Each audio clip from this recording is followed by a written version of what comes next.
తర్వాత ఇందాక ఈ వైఎస్ షర్మిల గారు కాన్వాయ్ ఆపారు అని చెప్పి మీడియాలో కొన్ని వార్తలు వచ్చినాయి.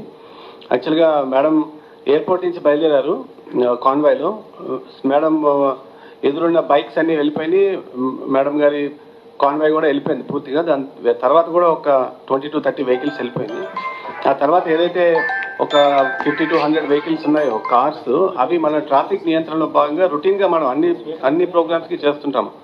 యూజువల్గా అన్ని వెహికల్స్ కూడా ఒక ప్రొసెషన్ కింద ఎప్పుడు కూడా మనము విజయవాడ నగరంలోకి మనం ఎలో చేయము, because of traffic congestion and traffic jams అవుతాయన్న ఉద్దేశంతో ఎప్పుడు కూడా మనం వెహికల్స్ని ఆపి ఏదైనా పెద్ద కాన్వేలాగా వస్తుంటే, వందల సంఖ్యలో వెహికల్స్ వస్తుంటే మనము కొద్దిగా స్లో డౌన్ చేసుకుని మనం ముందు పంపిస్తుంటాం. సో అదే పద్ధతిలో భాగంగా, ఆ రొటీన్ పద్ధతిలో భాగంగానే బ్యాక్ ఉన్న వెహికల్స్ని కొన్నింటిని ఆపి స్లో డౌన్ చేయడం జరిగింది. కానీ దానికి వేరే ఎటువంటి ఉద్దేశాలు కానీ లేకపోతే ఆలోచనలు కానీ లేవు. దయచేసి అందరూ కూడా ఇది గమనించవలసిందిగా ప్రార్థన.